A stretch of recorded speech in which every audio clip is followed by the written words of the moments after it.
On considère ici une fonction petit f à valeur réelle continue sur un intervalle de la forme a plus infini fermé en a et au moins dérivable sur l'intervalle ouvert a plus infini et pour laquelle la valeur de f en a est également la limite en plus infini de petit f. On va alors montrer qu'il existe un réel c de l'intervalle ouvert a plus infini en lequel la dérivée de f s'annule.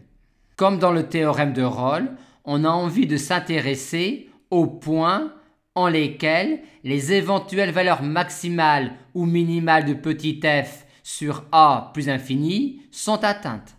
Mais cette fois-ci, comme on n'est pas sur un segment, il n'est pas du tout sûr que f ait une valeur maximale ou une valeur minimale sur l'intervalle a plus infini.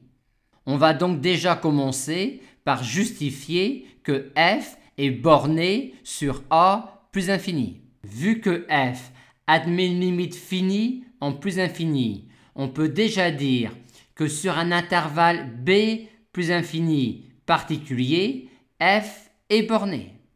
Et f étant continu sur le segment AB, f sera également borné sur le segment AB. On peut donc parler de la borne sup et de la borne inf de f sur a plus infini. Montrons maintenant que cette borne sup et cette borne inf sont atteintes. Montrons-le pour la borne sup. La borne sup est supérieure ou égale à f de a. Si elle est égale à f de a, c'est terminé, elle est atteinte. Sinon, elle est strictement supérieure à f de a. Mais alors, par définition d'une limite, il existe un réel M1 strictement inférieur à grand M et un réel B tel que sur B plus infini, petit f reste inférieur ou égal à M1. Montrons qu'alors, grand M est la borne sup de petit f sur le segment AB. Il est clair que grand M est supérieur ou égal à la borne sup de petit f sur le segment AB. Et la borne sup de f sur le segment AB ne peut pas être strictement inférieure à grand M, sinon on aurait sur le segment AB un majorant de petit f strictement inférieur à grand M et on en a également un sur B plus infini.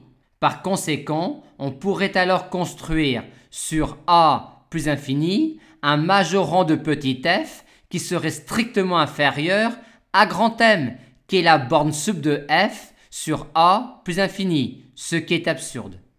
On en conclut donc que grand M est également la borne sup de f sur le segment AB. Et comme grand M est alors la borne sup d'une fonction continue sur un segment AB, grand M est atteinte par petit f. On montrerait de même que la borne inf est atteinte.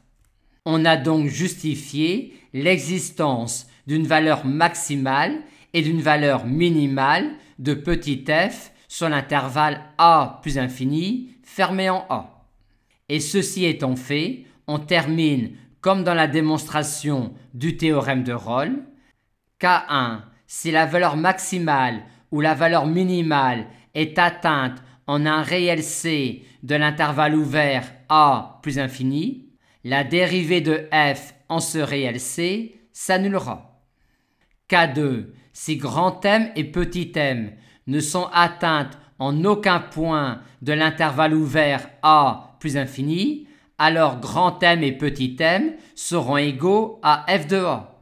Et donc f sera constante sur a plus infini. Et dans ce cas, pour tout réel c de a plus infini, la dérivée de f en c s'annulera.